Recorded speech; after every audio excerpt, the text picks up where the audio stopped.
Hello, welcome to Sheffield Board Gamers podcast. This is episode 6, and I'm joined today by Tom C. Hello, Tom. Hello, Rick. And I'm joined by the other Tom as well, Tom L. Hello, Tom. Hi, Rick. Hello, thank you both for joining me. It's fantastic to have you with us today. We're going to talk about a few things. We're going to talk about the board games that we've been playing recently at the club. We've got Craig, who's going to tell us about a game that he's been playing. I've not really been playing many games recently. I've been on holiday. I've been to France for a week, which was very nice. Part of that involved a 4-hour ferry trip. So I played a couple of filler games while we were on the ferry crossing over. It was a bit bumpy coming back, but going there it wasn't too bad. Filler games, you could have played Twilight Imperium on that. Did you lose your stomach? Yeah. We only played quick games. We played Zombie Dice, which just looks like a quick dice game, and a couple of other quick card games while we were there. One of the things that we did is while we were over in France, we went around some of the cities and towns in there. We were in Normandy, which is in the northern part, and I did have a look at Carcassonne to see how far it was. And unfortunately, that's on the southern part of France near Spain. From where we were stopping, it was about an 8-hour drive. So I would have loved to have gone there, but bit too far for this journey, unfortunately. Yeah, that'd be a bit much. We did go to Bayeux, home of the famous tapestry. And there's a beautiful abbey there as well. We did a bit of shopping, so we walked around there. And one of the shops there is a board game shop. So I actually managed to find one in France.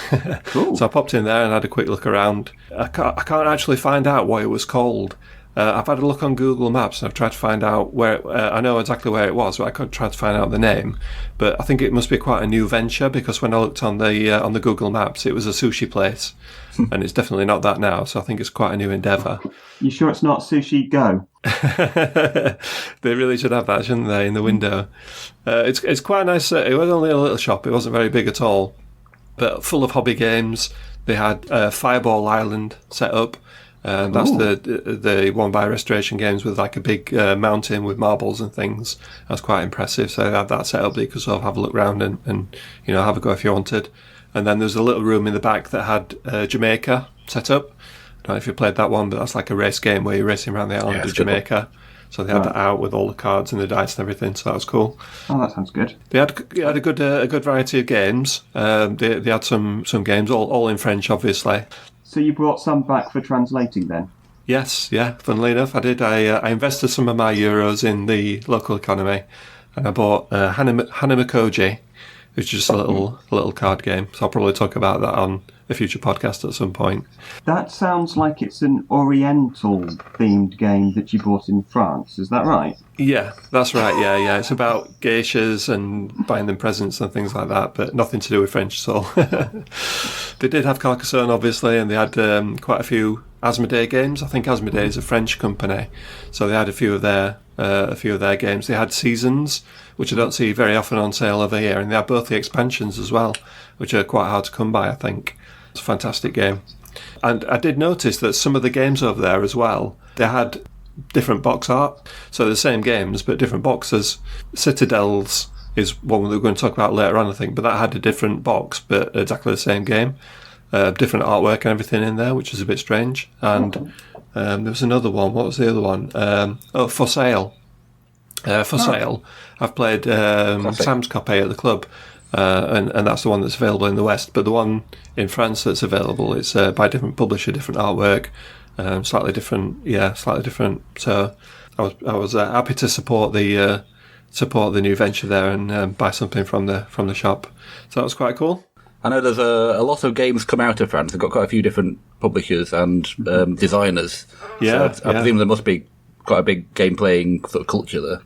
Yeah, I think so. Yeah, I don't know if there's any actual groups. I'd never looked on. I could have looked on Board Game Geek or something. We didn't really get time to have a look. If I was staying a bit longer, I probably would have had a look and seen if there was an English speaking group there playing games at some point. But we didn't get time to do that.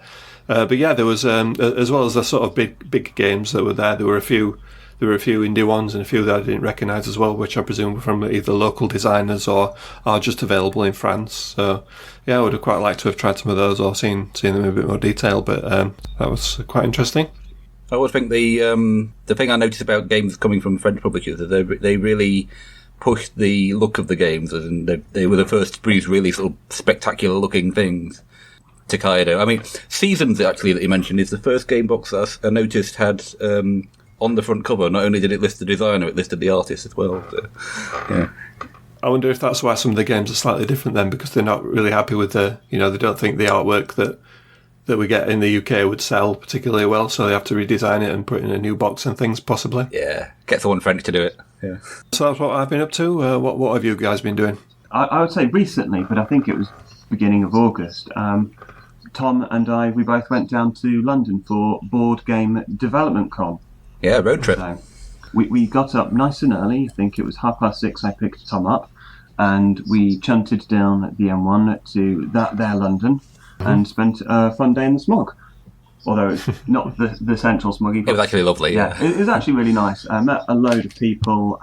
It was hosted by Bez and Andy. Thank you, Andy. Yeah, there was about 20 or so of us over the course of the day. Yeah, something like that, yeah. And intro meetup at the beginning, everyone gave a brief sort of 3-minute talk about what they did, and then there's sort of a break for lunch, and then sort of a series of 10 to 20-minute talks throughout the rest of the day. So you sort of like a after lunch session, and then an afternoon session of talks and things. And yeah, it was really interesting. There's lots of discussions about 2 or 3 people discussed board game art, and one of them had done a sort of gamified their artwork as they're an art student, and that was a really interesting look on things. Another artist was talking about how there's a lot, in some respects, some of the styles, there's a lot of homogeneity and not necessarily pushing some of the more variety in styles that are becoming around in sort of more modern art, if that makes sense. There was discussions about a type of LARPing, freeform LARPing, which seemed really interesting. You had a very established games publisher, Secret Stare Games. They talked about all of that. Surprise Stare. Surprised Stare. Surprised Stare. Sorry, yes. One of the things I hadn't realised, Tom, was actually that it was stare as in A-R-E. I, for the whole day, thought it was A-I-R. And it was like, whoops. So, yes. There was lots of things being discussed. It was very interesting. Good to meet up with a diverse bunch of people. What are your thoughts on it? It was a diverse bunch of people, wasn't it? I mean, we had artists and designers and wannabe designers and a few publishers, and it was just nice having everyone coming together and sort of putting their own perspective on things. Yeah. Tom gave a talk about the parallels between the scientific process and the game design process, which I thought was really interesting. Mm-hmm. And there were a surprising number of scientists in the room, so they all sort of were nodding along to that. Yeah. I couldn't watch that bit. I was just quietly bricking it in front of everybody. It went really well. Well, that's the difficulty. You normally stand in front of sort of, it's fine standing in front of non-scientists. When it was apparent that there was a 30-30-30 split, that a third of the people there approximately were artists of one way, shape or form, a third were approximately scientists of one way, shape or form, and a third were everything else. Would you say that's about fair? Yeah, I mean the everything else. Yeah, I think so, yes. How long was it for? Was it just like a daily thing, or was it over a weekend? Or it was just a one day, morning till evening. Yeah, I think I left about 7:30ish, and I drove back. Well, didn't go back to Sheffield. I drove to Gloucester to pick my son up from my mum's.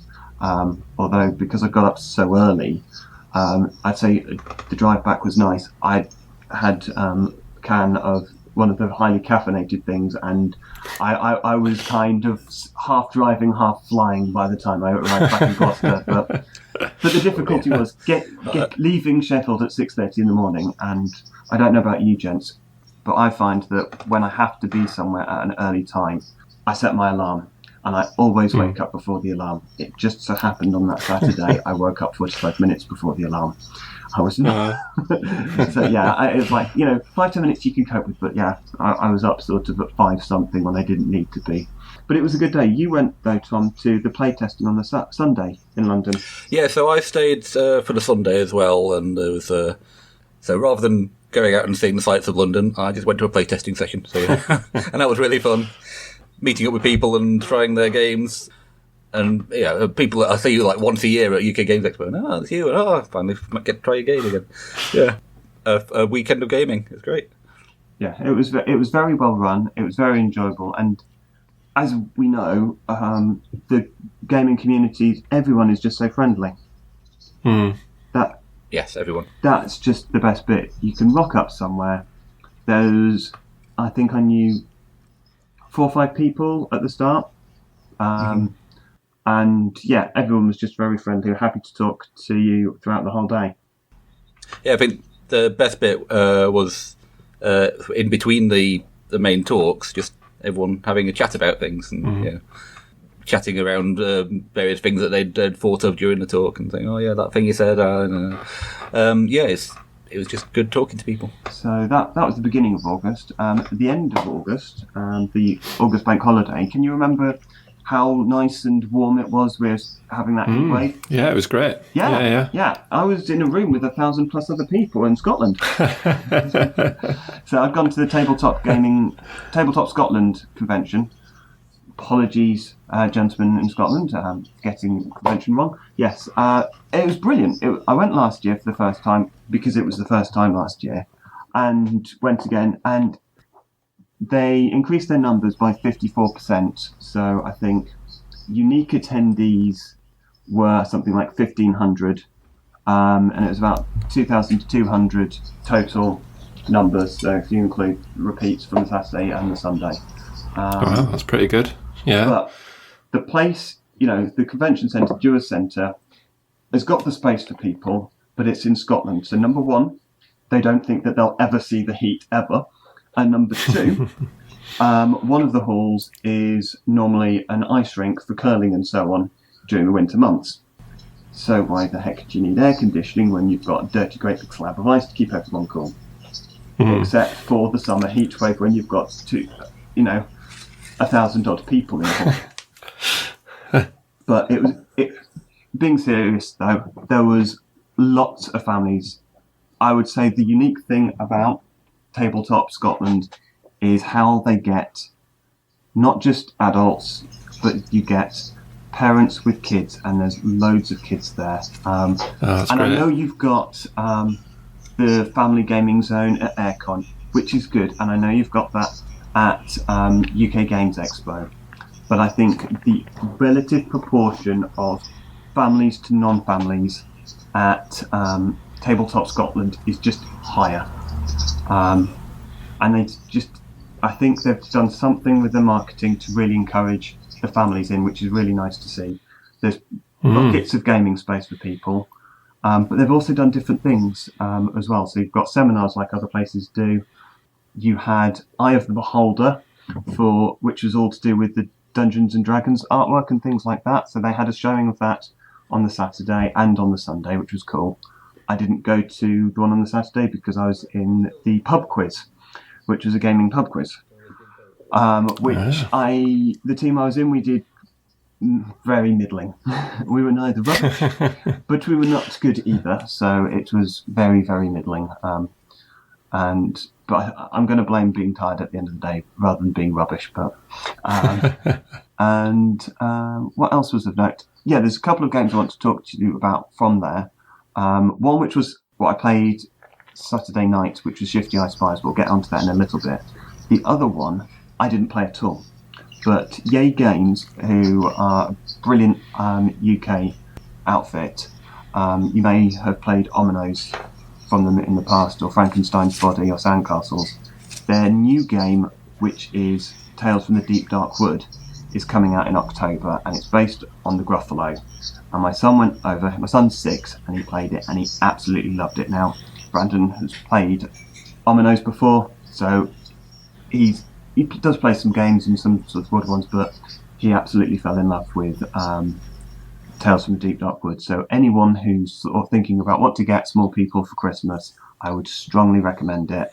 And you're also supporting UK designer and publishing team. So When you say based on the Gruffalo, is it actually they've got the IP, or is it just They've got the IP. in the same sort of idea? No. It's They've not got the IP. They have got the IP. Well done, them. They've got all the artwork there, and Andrew Harmon, lovely chap. He's done it. From what I can tell, I've not played it, but I've got a 6-year-old who says his say-so is that it's a fun game. So, I think that's all the recommendations you need, really. Praise indeed. Sounds good, yeah. Great. It's good that they encouraging families to visit and play these kind of games, because I'm sure probably it's the same as myself, you guys. You've got fond memories of playing games, with like family members and things like that when you were younger, and that sort of bring that forward, don't you, and play when you're playing sort of games now. So, yeah, it's good that they're encouraging that. Yeah, very much so. As I said, I'd love to be able to tell you more about it. I wasn't the one that played it. I was at the Red One Game Stand at the time. My wife was with our son, and he was playing it. He was just enraptured. But that was cool. They also did other nice bits. I think there's a hobbycraft zone. So the biggest issue about that hobbycraft zone was the kids loved it, and there wasn't enough. It was a victim of its own success, that actually some of the adults that wanted to learn how to paint miniatures and things didn't really have an opportunity, because it was just swamped with mainly children wanting to learn. And you had, throughout the Saturday, I remember at 2:00 on the Sunday, the gentleman there saying to people, look, you're going to have to stop for a little bit, I need to go for my lunch. And it was a case of the chap was hardcore, he was doing it all day. He was a lovely guy. I had a bit of chat with him as well, but yeah, very, very popular, and it kind of worked for the event. I know you've got Games Workshop do some at UK Games Expo on their stand, but this was kind of a little bit independent, and just a very good painter. I don't know if the guy is professional or not, but he could really teach people, and he could actually connect with the kids as well to help them. Yeah, it's good. It's good to show like different sides of the hobby as well, isn't it? So I know there are some like RPG games for kids as well, and getting them into sort of hobbying and model making and painting and things like that. Again, that's a really good thing, I think. Definitely. And it's great to hear that people are encouraging that and moving that forward. I got my little niece a game called No Thank You Evil, which is a yes, I've seen that one. Kids RPG thing. You got a little character sheet based on like 3 different things. Yeah, well, I've started playing another one. I think I'm trying it out. I think it's Adventures Maximus at home. So myself, my wife, and our son, and he's enjoying it. I'm just finding parts of the system a little bit clunky, if that makes. It's nice for a very quick, just chuck stuff together and play thing, but I think there could be a little bit more in details about that. But I had seen No Thank You Evil and thought, oh, that's a good one to get. But unfortunately, it was out of its initial print run. The Kickstarter had finished for its second one, not available to buy at the time I was looking. I was like, damn it. So you're going to have to report on a future episode your thoughts on No Thank You Evil Tom. Okay. That is No Thank You, Evil Tom. Yes. So have we got a good Tom and an evil Tom now then? Is that how I'm going to refer to you? Well, I was being the games master for a couple. So on to some games that we've played recently then. So like I said, I've not played many games. We met up for bank holiday gaming session. One of the games we played in that session was Century Spice Road, and this was the Golem Edition. This is a kind of engine building card game where you're getting gems, and then you turn the gems in for golems, and the golems will get you points basically. So you get 4 actions on your turn that you can do. You do one of these actions. You can play a card which will either get you some gems, or it will let you convert some gems into a different colour. So there are 4 different coloured gems, and they go up in difficulty to get hold of. So some are rarer and some are easier to get hold of. So the cards will let you exchange gems. So you might exchange 3 yellows for a red, or a red and a green for a blue, or something along those lines. The second thing you can do is buy a new card. So there's a display in the centre of the table with some cards which you can pay for and then put into your hand, and then that'll give you extra stuff and extra exchanges to make when you play a card. You can buy a point card, so there are some Golem cards at the top which you have to pay for with gems. So basically what you're doing is you're trying to build an engine with these cards to get enough gems to buy the Golems, because they're generally more expensive. There might be 5 or 6 gems to buy one of these, and it'll have a little points total in the corner, so that's how many points it's worth. And then the final thing that you can do is you can rest. So when you rest, you basically pick up all your cards that you've played in that turn. They go back into your hand, ready to be used again. So it's between 2 and 5 player game, I think, and this is Century Spice Road and the Golem Edition are both 2 separate games, but they're both the same game. The artwork is different, and the Spiced Road one has cubes instead of gems, but apart from that, they're exactly the same. So it's just personal preference. So it's just a reskin? It's just a reskin, yeah. It's just the artwork is different. They're both the same. Okay. But either one of these games is really good. It's quick to play. Takes about 45 minutes. Part of the quickness is you only do one action each turn, so you might play a card and take a couple of gems or exchange a couple of gems, and then that's it. So someone else will do something similar, someone else will pick up, and it's your turn again. So if everybody's picking up, if everybody's resting, then it could be like seconds before it comes around to your turn again. So there's a little bit of waiting if it's a longer game. If it's like 4 or 5 players, then obviously there's a bit more waiting involved, but it's really quick to play. Doesn't take long to get some cards together that kind of combo. You're looking for combos of cards. So you want some that'll turn these yellows into red, then the reds into some different colour, and that might give you an extra yellow. And then you do something else with those, and that'll turn into this one, and then you've got enough for the golems. So getting that combo right and getting your sort of chain of cards right to get you those gems that you're after is quite good fun. Some of the golems are cheaper. So they use the easier gems, and they use fewer gems to buy. Some of them are harder to get because you need some of the more expensive gems and the hard ones to get. So they take longer to get, but you get a lot more points for them. So there's a bit of a decision there. Do you just quickly get the ones that were available that are worth fewer points but are easier to get, or do you save up for the more expensive ones? One of the things is as well, you can obviously see what gems other people are collecting as well.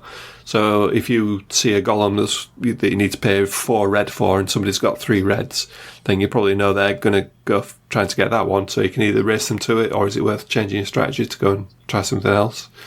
So yeah, the other side of that though is that there's a card that you've got exactly the right things for, so you could get it now, but you look around and no one else is going to get it, so you might as well wait. You can do something else, build up your gems a bit more. So for such a short and quick card game, there's a lot of decisions there, and there's a lot of tactics, I think, from turn to turn. You can like say, you've got quite a few options that you can try and do. The combination of cards, you have to try and get the cards that work in combination with the other cards that you've already got. When do you pick up? You don't necessarily want to use all your cards before you rest and pick them up again. You might only use 2 or 3 of them and then pick them up and use them again. That's not maximum efficiency though. It's getting your engine, really, isn't it? Yeah. You want to try and be as efficient as you can. Yeah. Get your engine building, get your gems, and then buy the points cards. It's a very pleasant game because everything you do just moves you forward. It's just sort of optimising, moving forward in slightly faster than everyone else. Yeah. Well, I didn't realise that the Golem Edition was literally Century Spice Road. So I'd always been thinking about getting one of the Century games, and didn't realise. And I thought, well, I want to get one. Can't see the point of getting 4. Well, I now realise that there's absolutely no point to getting 4.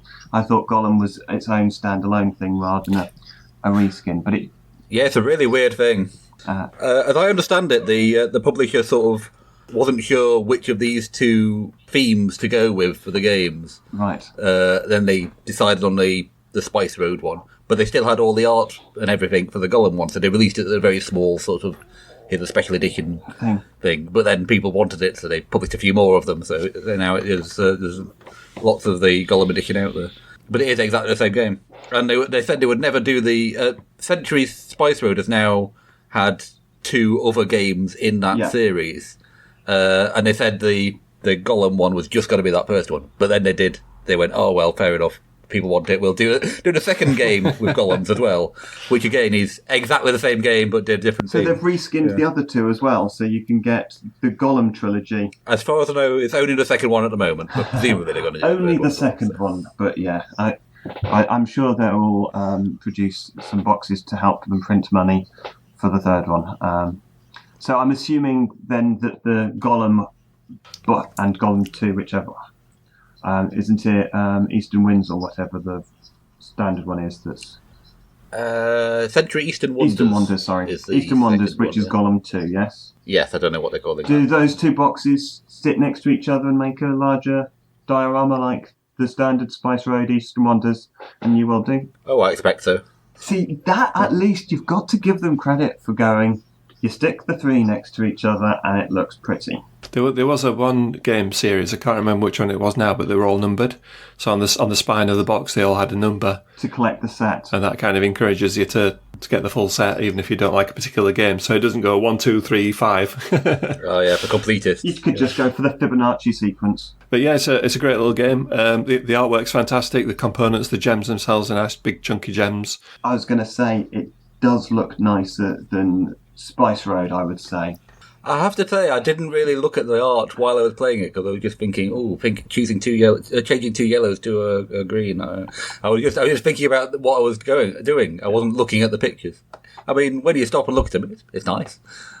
The golems are all unique, so each golem card's they're all doing something different. Yeah. So on one card there's like a bridge and it's helping people across the river.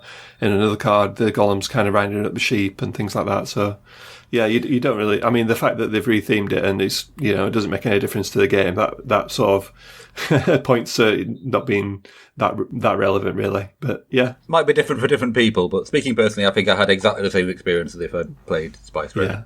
Yeah. So that was Century, Spice Road, and in particular the Golem Edition. So another quick game that I played that this is one that we played on the holiday was Roll for It. This is a quick dice game, a quick filler game. Basically, you've got some cards which have dice printed on them, combinations of dice, and you have 6 dice that you can roll. So each person has their own colour of dice, and what you're trying to do is you're trying to match the dice that you roll to these combinations that are on the cards. So some of them are pretty easy, so you might have like a 4 and a 5, for example, and that'll get you a couple of points. And then you might have another card which has got 6 4s on it. So and to get that one, you need to obviously roll all 4s, which is a lot more difficult and will take you a lot of time, but it's worth a lot more points. So the way it works is when you get your turn, you roll all your dice, and then you assign these dice to the cards. So you don't have to assign all of them. You just pick and choose whichever ones you want. So if you're going for the one with 6 4s on it, you might have rolled 3 4s, for example. So you'd put your 3 dice next to that card. So it goes on to the next player, and they roll some dice, and they might put a couple of 4s next to the same card. And then it comes back to you again, and you're rolling your dice, hoping you're going to get some more 4s. And eventually, if you do get all 4s, you can pick up this card and add that to your points. The first person to hit 40 points wins a game. So there's no theme to this at all. It's just purely rolling dice and matching them up to cards.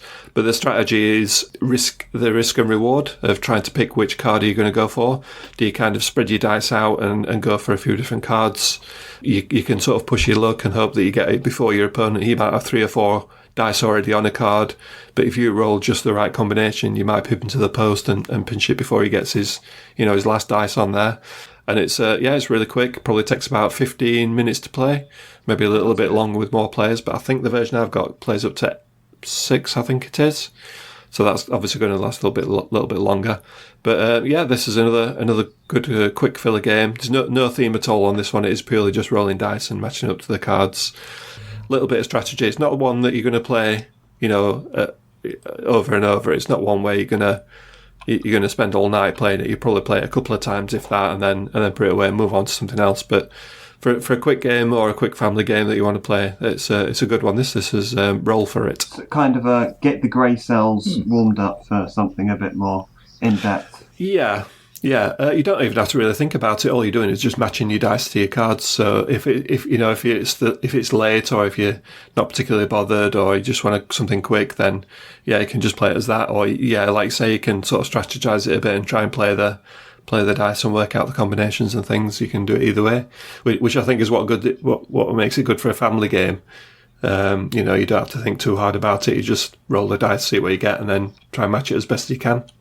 Well, keeping on a dice throwing game, or card and dice throwing game, I picked up, when I was in the States, Rice Dice, which is Spirits of the Rice Paddy, and think that a couple of years old.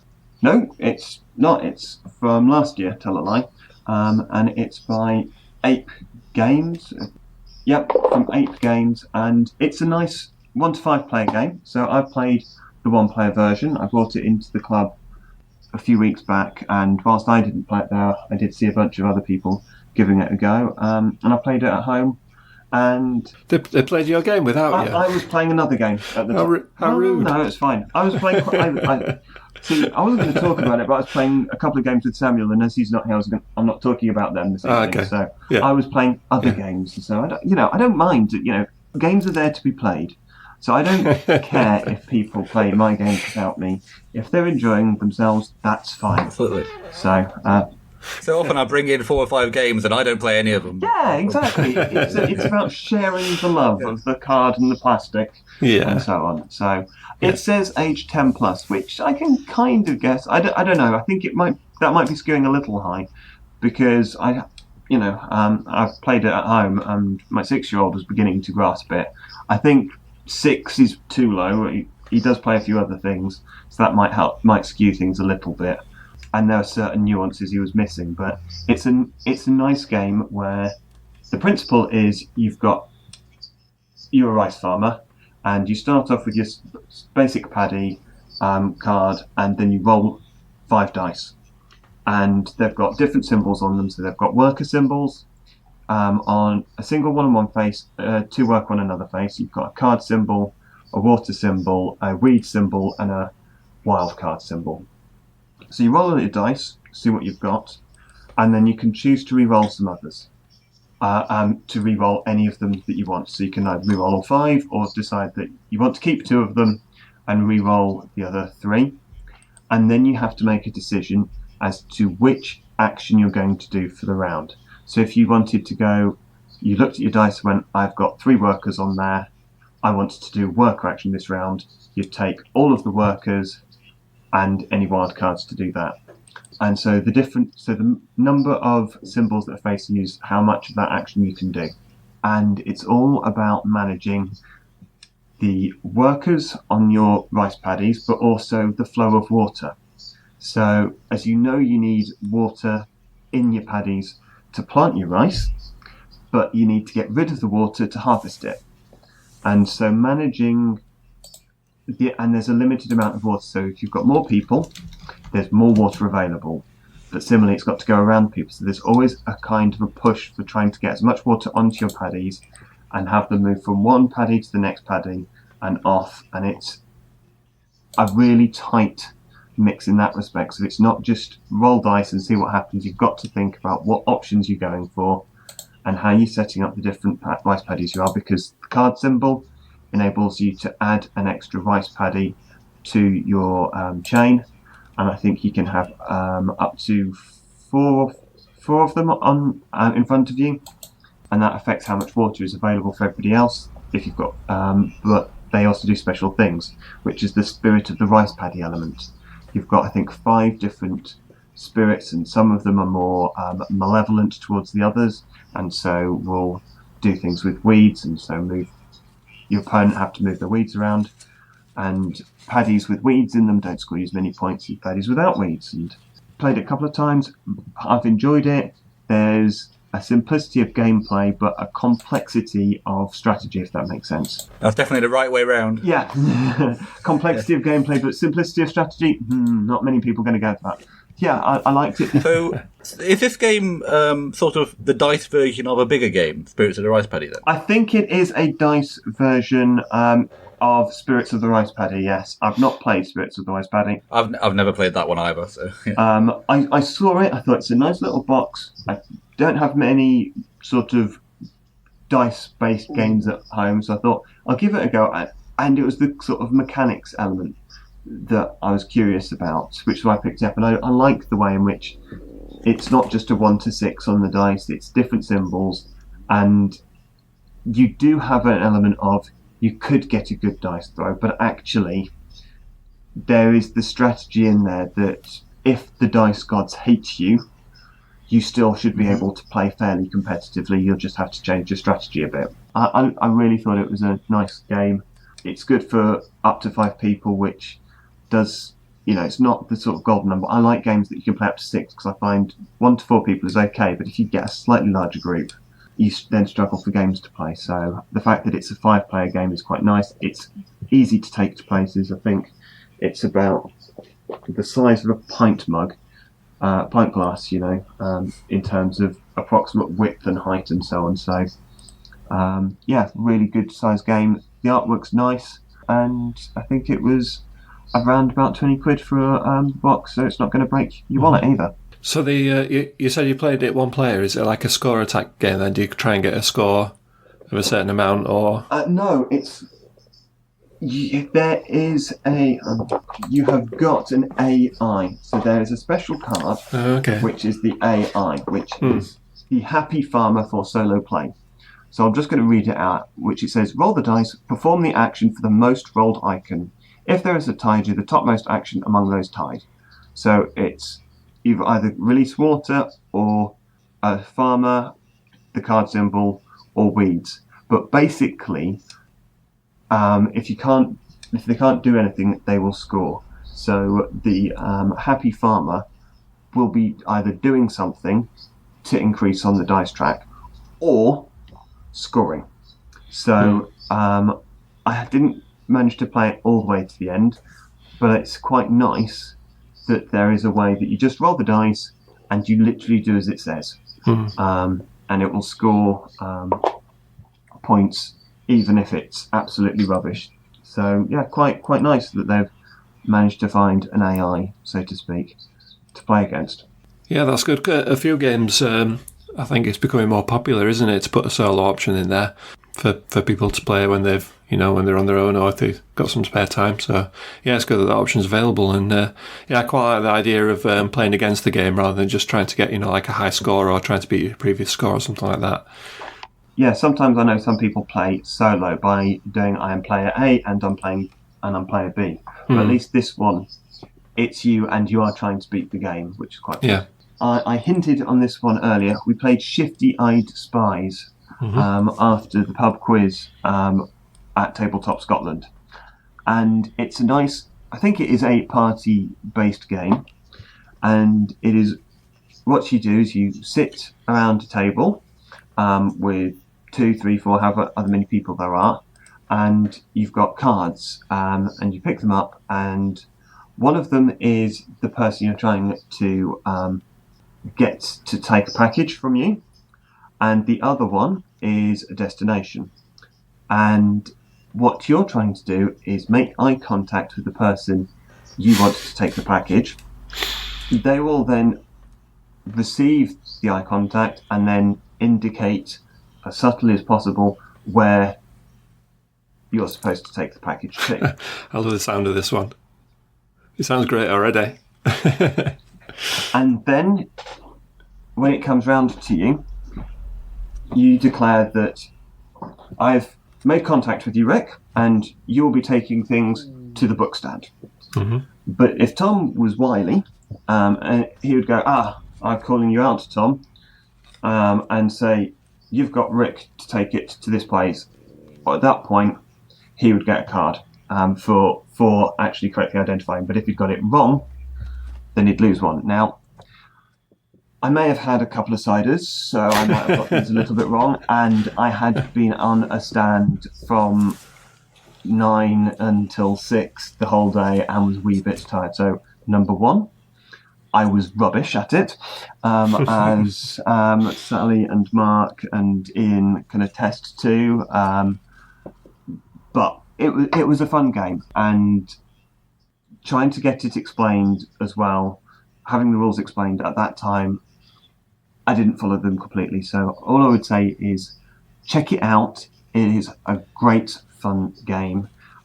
But don't get me to explain the rules because I couldn't understand them. The basic concept just sounds really good. I mean, you just go, yeah. The concept is brilliant, which is why I loved playing it. But I absolutely stank. It doesn't matter.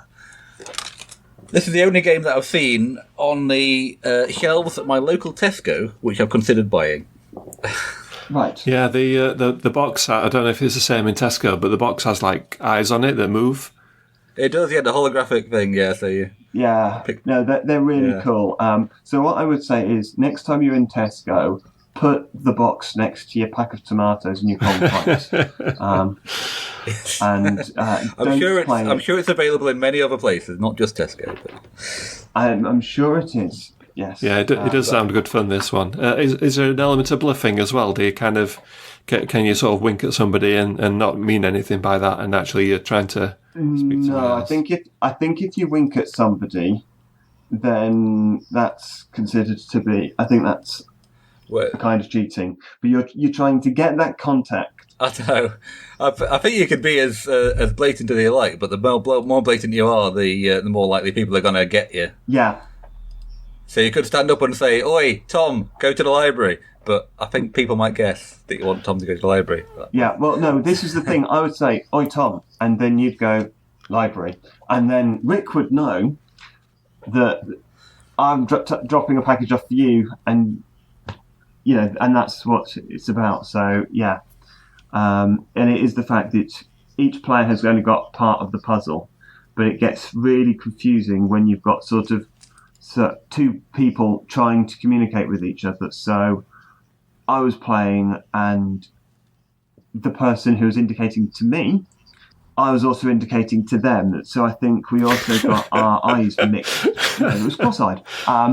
Because basically we were trying to communicate to the other that I needed to know the location of where to go to from the other person. But what you thought the other person was saying was yes, I've got the message, but what they were trying to say was you need to go there. But no, it was a case of I've got the message, and now show me where to go to. And we were going, you've got the message, yeah, but the one that's doing the pickup, and just completely insane. So definitely worth playing, just not at the wee small hours in Scotland after you've had a long day and a couple of drinks. I have just had the one game of this other, so I'm not going to talk too much about it, but I tend to back a few things on Kickstarter, but I've restricted to supporting independent publishers and tend to be small things. So I picked up a game which cost me a mighty £10 called Longboat, and it's by Mike Kay, and it's really pretty, and it's a great game to play with kids. I played it with my son in the week. We spent a fun half an hour of putting sheep and Vikings down in front of us and stealing each other's loot and trying to make the biggest boat possible. And it is really easy to play. It is literally, you get enough cards for however many people. So it's either 2 people, 3 people, or 4 people, and you play 3 rounds. And you just have you're starting boat in front of you, and it's a bit like the games. Basically, you've got a set of 12 cards that are the river, and you take from the bottom. And whichever card you take from the bottom, you then put into your ship, and then the 2 cards above it drop down to the bottom, and you keep on going until there's none of those 12 cards left. But when the card goes into your boat, sometimes they do things. So if it's a drummer, it enables you to move 2 cards on the river about. So affect which card is at the bottom to be collected, or if you take card X, then card Y, which would have dropped, has now been switched with a different one, which may or may not be so useful. You've got the sheep, which are not very good for your opponent. So if you take a sheep, you don't put it into your boat, you put it into your opponent's boat. And sheep can't row, so your boat gets slower. So this is the thing, the most Vikings you get, the faster your boat. And fast boats are good boats and they score you points. But sheep don't row your boat, and so therefore you make your boat slower, and this is bad. So sheep are negative points in terms of point scoring, but sheep have a shield.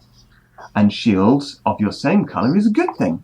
So what you want to do is, if I'm the red player, I want to put a red shield in my opponent's ship, because that is a negative points to them, and because it's red and they're yellow or they're blue or they're green, they're not going to score any points. Whereas if I get a red sheep in my ship, yes, it makes me slower, and so it's a negative point, but at least it's got a red shield, and so therefore it's going to score me some points for the other bit. And so there's this back and forth of what thing you want to take, whether you want to take a Viking because it makes you faster, whether you want to take loot because it scores you points, but loot can be stolen by berserkers, and it's a really simple concept, nice artwork, tiny box.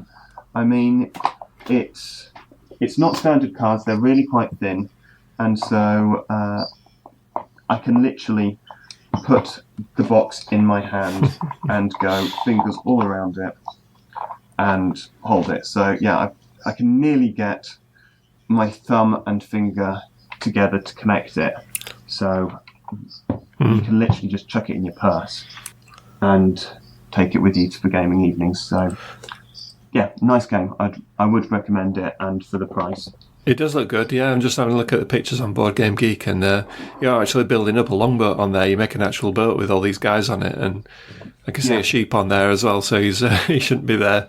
He's sat there with a drink and got a hat on and stuff. It's great, yeah, it looks really good. Yeah, it's fun artwork. They've not got a lot, but what they have got, they make the most of it. And I just think, yeah, really there's a lot of character in the artwork. They don't do much, there's not really any variation between the sheep. But hey, it works. So that was a game I played this week because it turned up in my post literally a week or two ago, so I've not had much time to play it. I think with Kickstarter, I've gone to only backing games from people I've actually met. I don't know about you. No, I have backed things from people I haven't met, but there is a high proportion of supporting people I do know as well. Yeah. And whilst in the past I have bought a couple of games from the big people, I have moved away from that over the last couple of years. I'm only really backing things that are from independents and from the smaller guys, that basically going back to, by backing you're going to get the game made, rather than you've gone onto Kickstarter because actually they only take 10% of your revenue and you can make a killing, thank you very much. And so, whilst I know it happens, it's a bit more of a struggle for me to regularly do that. And so I won't back anything by Cool Mini or Not or Mantic anymore because, frankly, they are too big.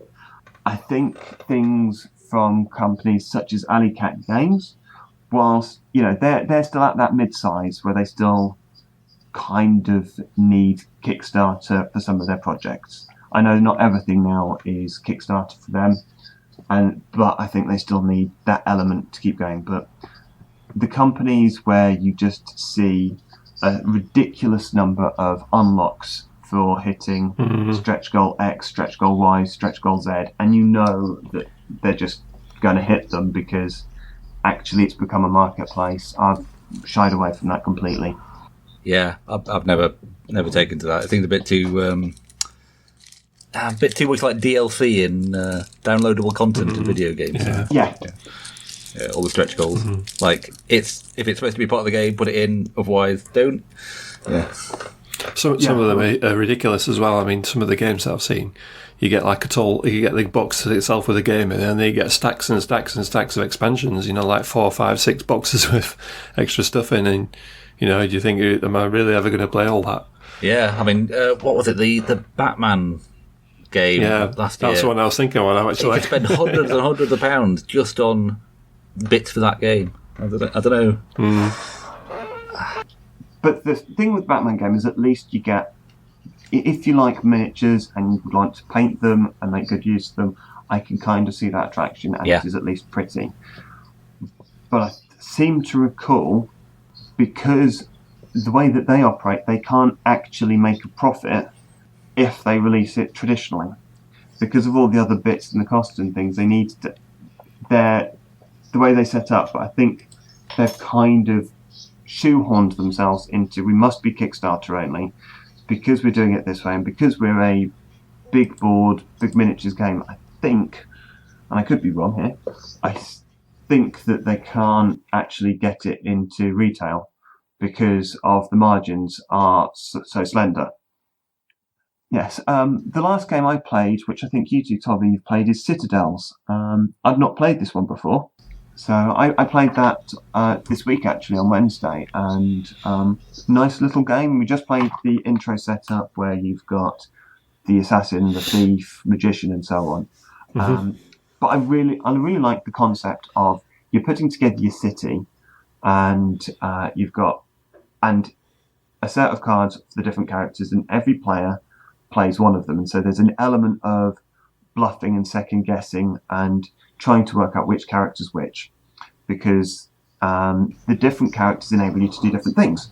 So the assassin, if someone's got the assassin, they go first, and they get to choose one person to kill. Now this is the difficulty.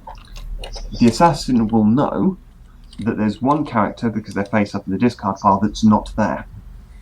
And then there'll be some characters that are face down, and depending on where they were in going around the circle, they will know who may or may not be about. And so they've got to try and second guess, hey, I want Bob to succumb because I think Bob's running away with it, and I've now got to try and guess what character Bob may have gone for from this limited amount of information. And so sometimes they get it right and go, yes, Bob will have decided to pick up the king because Bob went first and probably had the king there as an option, so I as the assassin will choose the king to be murdered, and then it will go on to the rank 2 player character, which is the thief, and they all do their own special thing. Now, if it gets round to Bob's to character 4, which is the king, and Bob doesn't go for the whole round, then you guessed it, yes, the assassin's murdered the correct person, but the king may actually be in the discard pile, and so the assassin may have murdered someone who's not appearing in this round, which is where I really liked that element of trying to guess who was who and still trying to build up your city by either getting gold or the cards. And this is a very poor run through from someone who's played it once. What were your thoughts, gents? Yeah, I really like it. Like you say, I really like the second guessing side of it, where you can kind of you got some information but not a lot, so you can work out what people might have picked up, and it's quite good when you kind of guess correctly and you pick the right one. The assassin makes somebody skip their turn, so you basically kill them and they don't get to do anything that turn. That seems really powerful. But when you pick the assassin, you don't get a bonus action. Like with some of the other characters, you get like you get a cheaper card, or you can swap your cards out for something else. You get something else to do. But with the assassin, you don't get to do anything else. So it's bad for somebody else, but it's a bit bad for you as well. There's actually 2 versions of the game. There's an older version, which is the one that I've got, which is just like the basic card game with an expansion in it, I think it is. But there's a newer one as well, which has got like extra characters. It's got a lot more characters, and it's got some tiles that you put in the middle, and they tell you what the characters do. So if you can swap them out for each game, put different characters in and things like that. It gives it a bit of longevity. Yeah, I've seen some games where people will pick the same role each turn. So they'll pick the king, and then they'll pick the king again, and they'll pick the king again. And you think, oh, somebody should pick up the assassin and stop him from doing that, because he's getting loads of money for his yellow buildings or whatever. But then you think, oh, well, if not, it's always somebody else should do that, isn't it? Yeah, somebody else do it. Yeah, I'm not going to do it. I'm picking the warlord. I'm doing something else. So there's that as well. Yeah, and they get away with being the king every time because nobody wants to jump in and stop them. Yeah, the way that the characters interact and the order is quite important. And yeah, there is a bit of take that where sometimes you will have to skip your turn, or sometimes you'll lose all your money, or possibly a couple of bad things will happen all at once. Yeah, there's no avoiding that, is there, with this game? So there is a bit of that. Yeah, your warlord can destroy some of your buildings, so you could have spent like a few turns building a nice big building, and then the warlord will come along and pay a couple of coins and knock it out from under you. So there is a bit of interaction there, and that can be off-putting, I think, for some people. But I quite like that. I quite enjoy it. And again, this is quite a small box. The one that I've got it's like a smallish box because it's just some cards and a few coin tokens. So it's easy to carry around and stuff. Yeah, it's a good one. And it plays 7, is it? It played to 7, this one, or is it 8 possibly? Well, I finally managed to get to play Wingspan. Every week at the club, I walk past someone playing Wingspan. I've got to play that one time. I've got to play that eventually, Because this is the... was it Spiel des Jahres? It must have been Kenneth Spiel des Jahres winner this year. Yeah, it's the Kenneth Spiel, yeah. So the Connoisseur's Game of the Year, according to some German people. And I've finally got to play it, and it is, in fact, very good. Have you actually played it? I've played it once. But it is a beautiful object. It's got little... well, the first thing you notice when you open the box is the eggs. It's got a bunch of eggs which just look like those little candy eggs. What do they call mini eggs? Don't play it with any young people because they will immediately pop in their mouths.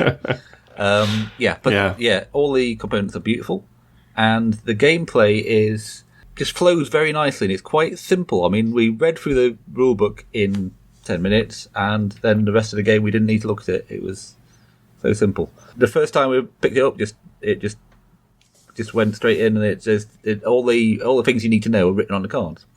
The actual game itself, I'll give a quick description. It's sort of an engine building thing, because you start off, you've got your player mat in front of you, and you've got 8 cubes in your colour. And these are your actions. So on your turn, you take one of your cubes and put it in a place and do that action. And you've got 4 different actions you can do. You can put it at the top of your board, and that's play a bird card. And that's put it onto your board. And then the next row is you get food. And then the next row is you get eggs onto a bird card.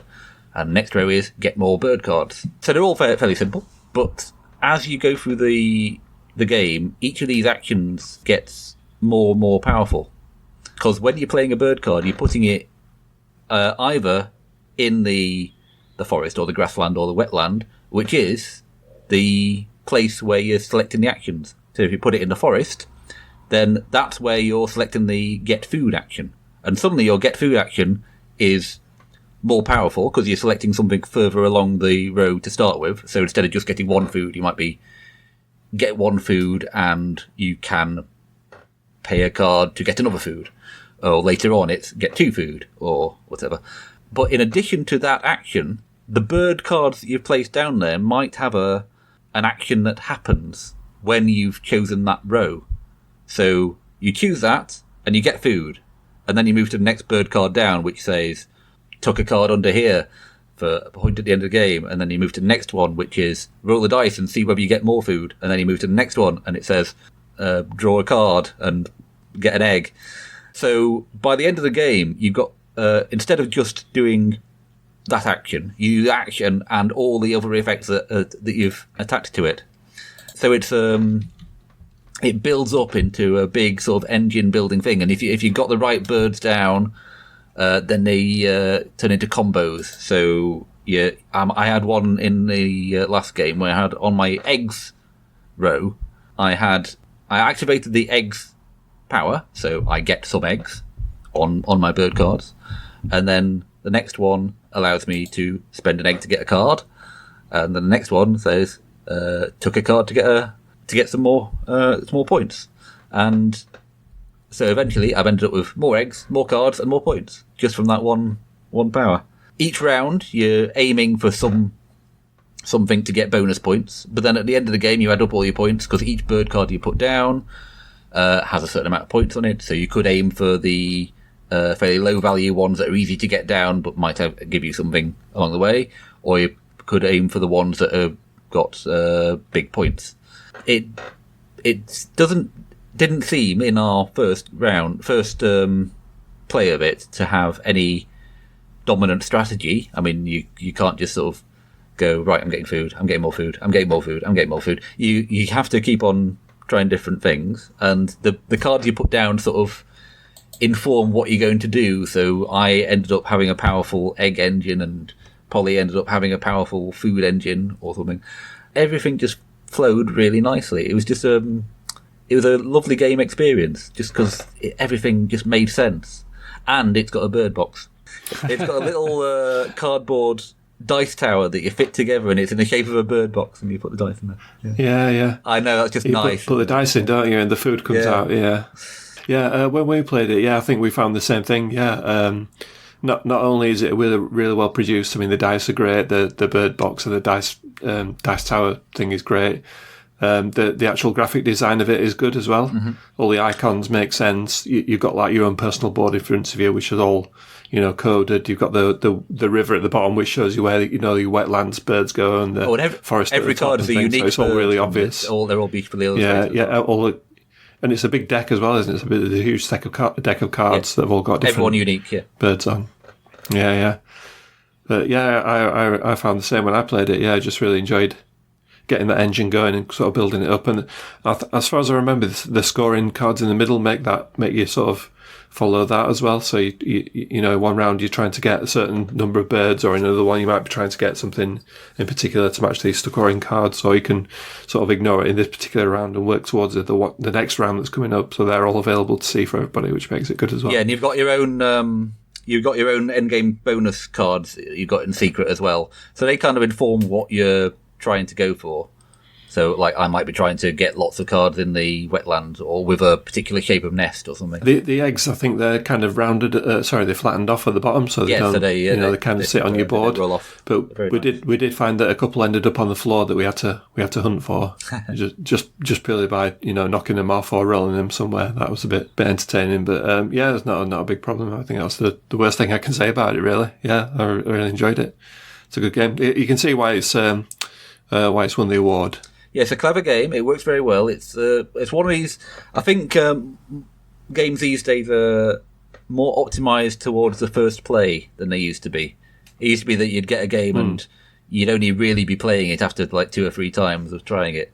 But these days, they have to sort of hit the ground running, and this is one where it really works for that. I mean, the first game is really enjoyable, and I'm sure the next game will be really enjoyable. Did it come with trays as well? Didn't it come with some trays to hold some of the tokens and bits and things? Yeah, there's a slightly unnecessary plastic place to put 3 cards out. So it's just the top of one of the trays also has a slot for each of these cards. But yeah, all the components in little plastic trays. I think it's been nice because Elizabeth Hargrave, the designer of this, this is her first published game. And she's been very active on social media, so, on Twitter and giving interviews and everything. But it's been nice sort of watching her journey, because it's just been a sequence of amazing events happening to her. Like, oh, good, I've got a game published with Stonemaier Games. It's a great publisher, fantastic. Oh, New York Times have got an article about me. Oh, Margaret Atwood's quoted it. Oh, no. Oh, I've won a prize. Oh, my God. It's just... are you aware of Button Shy's Wallet series? They have a series of very, very small card games, as in 18 cards only, nothing else, and they come in a little plastic wallet. So she's done one for them, and and it's obviously very different to this massive sprawling 100+ card plus lots of tokens game, and it's called Tussie Mussy, which I discussed on our pilot, which was never published. But yes, it's a little game about the Victorian flower language, and it's very strange. When I say flower language, there's a sort of a mini fad in the middle of the Victorian era where someone decided to allocate meanings to flowers, so you could send a message to your loved one. So instead of sending a message saying "I am always thinking of you," you send a tulip, which means that, or something. I think it's a Victorian version of memes. I'm not sure, but yeah, it's a bizarre subject. So obviously, game designers' antenna started twitching and thought that's something I'm going to make a card of. Make each card is a different flower. Fantastic. Okay, so the next section then, we've got a recording from a club event. One of our members, Craig, he's been playing a game. This game's called Lock Up. And here he is now to talk about it.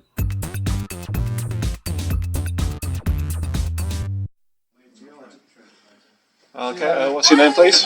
It's Craig. What have you been playing tonight? So tonight we played a game called Lock Up. What's it about? So Lock Up is a game by Stanislav Kodonsky. It's the guy who did the role player games, if you've played those. It's basically about being a boss within a Prisoners of Fancy game.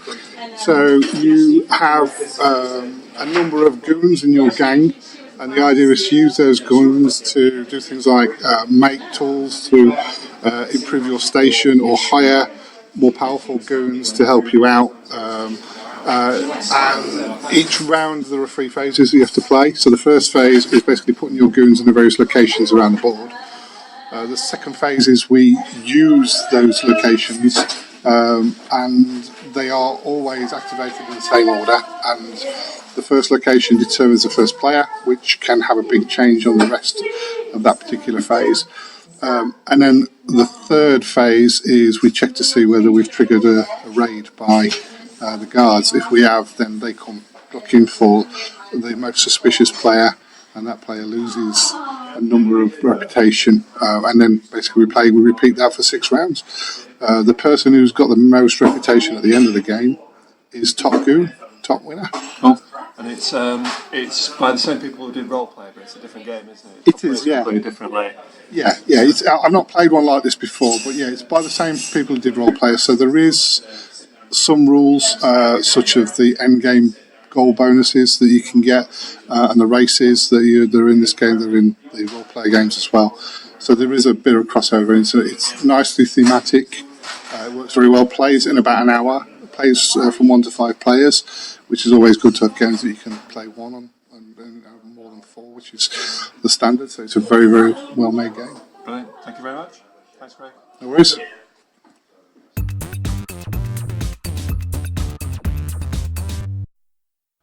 Okay, so that was Craig talking about a game called Lock Up. I played this with him as well. This is a worker placement game by the same people who made a game called Role Player. Have you played Role Player at all? Not played it. That's the one where you it's turn the character creation part of D&D into a game itself, and then you end up with a character. Yeah, no, not played that. Yeah, it's like a dice drafting game where you get some dice together and you kind of build your character up, and you have certain traits and things. But this is completely different. This is set in the same universe. I think that's pretty much it then. So we've been going on for long enough now. So shall we wrap it up there? Thank you to all our listeners for listening. Thank you to Tom C for joining us, and Tom L as well, as always. Thank you very much. It's been a pleasure listening to you. You can contact us, especially if you have any questions, or if you want to ask us anything. If you have any, if you've got any suggestions for our question of the week, you can contact us via the email. It's sheffieldboardgamers@gmail.com. You can send us a message on Facebook. You can send us a message on Twitter, whichever you prefer. You can come into the forums and drop us a message on there. Okay, thank you for joining us, and we'll see you again next time. Bye for now. Bye. Bye.